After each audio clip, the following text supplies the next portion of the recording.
welcome to the third Collegian Sports Vlog. I'm Tim Everson, the sports editor here at the K-State Collegian, and I'm joined, as always, by... Andrew Hammond, the lead football writer for the Collegian. And just like every week, we're going to come in and talk about K-State sports stuff. This week, they come back home to take on Louisiana Tech after a solid road performance, heading down to San Antonio, beating up on the Roadrunners. Just give us some thoughts from last week, and what have you learned about this K-State team so far? I think we've learned a lot, but at the same time, we still have a lot to go when it comes to this K-State team. An impressive 30-3 victory over the Roadrunners.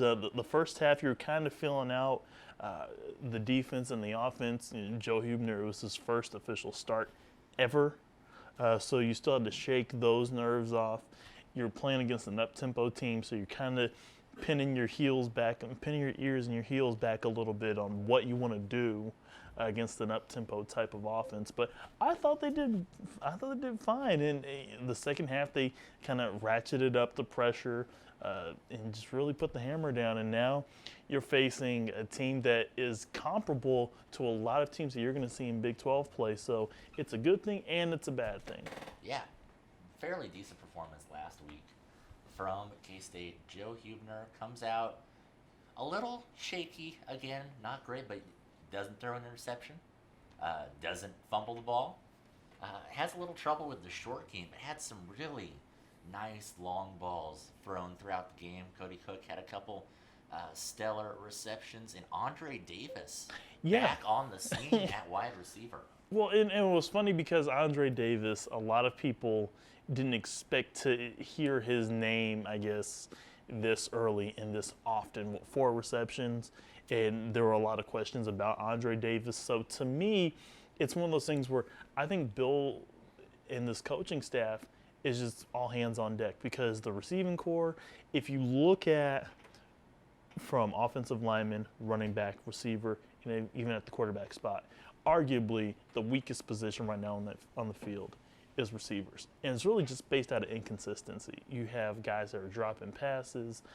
as we saw in the first game, and then you had a few drops, but then you had some stuff that's on the quarterback, of course, but having a guy like Andre Davis, then you have Winston Dimmel being effective in the run and the pass game. I mean, you leak out the fullback for a 53-yard pass. Not too shabby. That is peak K-State football right there. Exactly. That's exactly what this coaching staff wants to do going forward. Andre Davis, coach even mentioned he may have been a little banged up earlier in the year, and maybe that's how Dominic Keefe kind of worked his way up to that top spot on the depth chart as a redshirt freshman. Moving over to the defensive end, a great performance once again by this defense, only giving up 3 points, especially in the second half. They maybe got lucky a couple times. They had a field goal that UTSA missed, but in the second half definitely ratcheted down, led by Will Gary of all people. Will Davis of all people. So many Wills out there. I know they're everywhere, but Will Davis really stepping up at that middle linebacker position. What did you see from him, and what do you expect from him kind of going forward? Well, I mean, yeah. Then again, it's the opponent that you play. And I'm not trying to take anything away from San Antonio, but it's not a Baylor, it's not a TCU, it's not a West Virginia, an Oklahoma State, even a Louisiana Tech that you're going to see this weekend. So you have to take that in account, but still, if you are holding on average 49 yards a game on the ground, your opponents, and you're holding, 1.5 points per game with a field goal that they had early on their first drive, at this point, the defense is playing well. But am I buying in like a lot of people in Manhattan are right now? Not yet. Ask me after they play the Bulldogs from Louisiana Tech this weekend. All right, and then real quick before we jump over to the Louisiana Tech side, special teams. There's been a little bit of a shakeup. Matt McCrane goes down with an injury. Jack and Kelly steps in, hits 3 field goals, seemed pretty on it What do we find out there, and what's it looking like from that end going forward? Well, at the media briefing on Tuesday, Coach Snyder had talked about that there would be a change due to Matt. They just want to get him healthy. You don't want to have an injured kicker out there, so it's better safe than sorry at this point. But it's really on Jack at this point. I mean, they're going to need a solid kicking game. K-State's always been solid in special teams. Nick Walsh didn't have the greatest day last week, but he was still solid. His body of work speaks for itself. If there's a consistent spot at that kicker, whether it's Matt McCrane, Jack Kentelly, the Wildcats are going to have a good chance of being very, very, very successful. All right, and of course Jack and Kelly coming back after that disastrous Auburn performance where he missed 3 field goals in which would have eclipsed K-State to take that game, that very publicized Thursday night matchup against Auburn. All right, so that's going to do it for our first segment. We're going to be right back to check out the Bulldogs of Louisiana Tech and behind enemy lines. All right, and welcome back to the Collegian Sports Vlog. We're going to go behind enemy lines to talk about K-State's opponent this week, the Bulldogs of Louisiana Tech. Head coach Skip Holtz is bringing them in.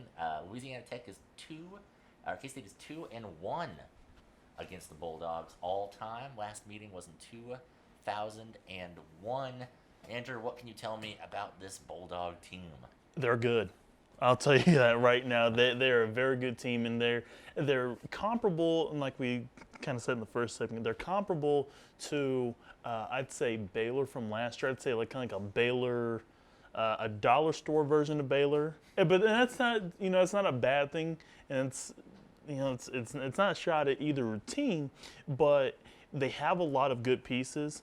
It's just that they aren't at the high level of competition. In the conference, you would say it's a solid conference, but they aren't world beaters by any stretch of the imagination, but they're very good. Exactly. This offense is one of the top offenses in the country, led by 2 very dynamic players. First, their quarterback, a transfer from the University of Florida, Jeff Driscoll. He is leading the nation right now in single-game quarterback efficiency, best in the FBS since 2006. He's kind of the real deal over there at Louisiana Tech. Yeah, I mean, and the thing about Jeff Driscoll is he comes from that Florida background, which basically dating back to maybe the 80s, late 80s, early 90s. Florida quarterbacks, they like to sling the ball around. He has that gunslinger mentality. One of the things I'm very impressed with him is he's been able to kind of refine his game a little bit because his time at Florida didn't end so well. So he's been able to refine his game, and Skip Holtz works very well with quarterbacks, has good success with them. So I really think it's a good fit here for him, and they have another guy who is probably the biggest threat to that K-State defense. Exactly, and that man is Kenneth Dixon. All right, he is legit. He is a running back. He holds so many records. He's on the list right now for NCAA career rushing touchdown leaders and career overall touchdown leaders. He is a monster. How this guy escaped all the way down to Louisiana Tech, I'm sure the folks at LSU and other SEC schools would like to know. But what does a guy like this bring to a defense that's actually been super solid against the run? Well, and yeah, they have been super solid against the run, and one of the things that makes that defense so impressive and going up against a guy like Kenneth Dixon is they've been able to get a beat on the quarterback, but they've also been able to stuff that run game. Now you have a guy who can bounce inside, outside, has a lot of speed, a big body. That's where that matchup is going to be. If he gets that second and third level, that could be an issue for the Wildcats. Exactly. Another big thing that this Louisiana Tech team has is their defense actually isn't too bad. They have a guy by the name of Adarius Barnes, who is among the national active career interception leaders. He has 9 overall, and he is rushing running back for 96 yards. He has 1 touchdown so far. Also back there, a guy by the name of Xavier Woods, who has the most interception yards in college football right now. But this secondary could be a little precarious for a new quarterback trying to gain confidence like Joe Huebner is. Well, and that's one thing that is going to make this game interesting. If this coaching staff decides to, I guess, play it safe and conservative, I think that would be fine. But if they want to let Joe go out there, make some mistakes, because Joe's got a cannon. I mean, they don't call him Bazooka Joe for anything.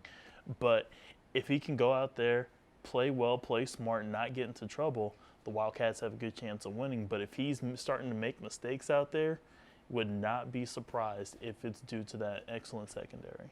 Exactly. A big test at home for K-State. We're going to come back and tell you what players to watch for on Saturday. We'll be right back.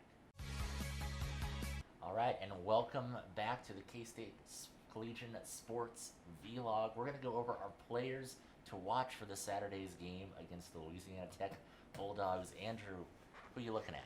I think there's only one player, and he's not a starter. It's Justin Silman.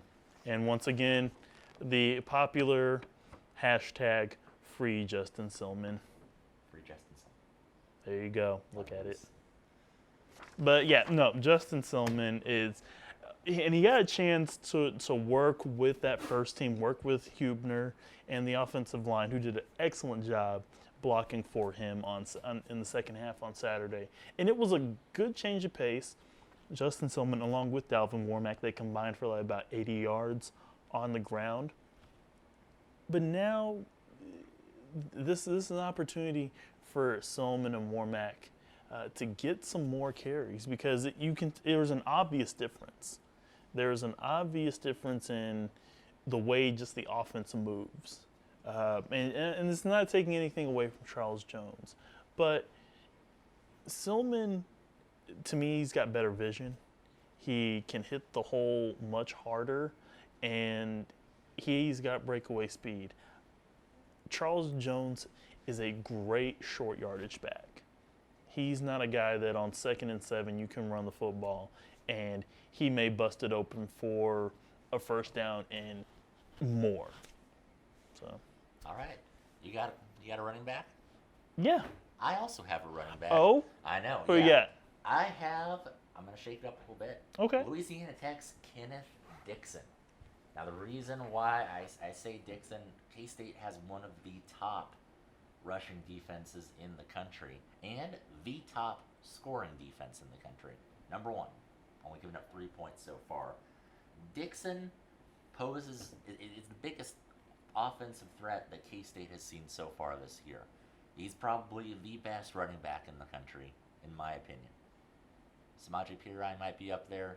There's some argument. But so far, he is up there. If this K-State defense can swallow him up and spit him out like they've done to all of these other rushing attacks, that will show me that not only is this defense legit, but it's one of the top units in the country. And if they're able to do that, I'm going to be pretty impressed. Well, it's a step up from South Dakota and San Antonio. Exactly. And it's just kind of like you go from single A type competition to double A competition. Now you're going up against the guy that's probably gonna be playing on Sunday. Exactly. Alrighty, with that, we're going to jump to our picks right after this. We'll be right back. Alright, and welcome back to the Collegian Sports Vlog. We're going to go over our picks for this week, including the pick of K-State versus Louisiana Tech. But before we get to that, we'll save that for the end. One of the bigger matchups going on this week, the Georgia Tech Yellow Jackets are heading to South Bend to take on Notre Dame. You got the Irish, or you got the Yellow Jackets?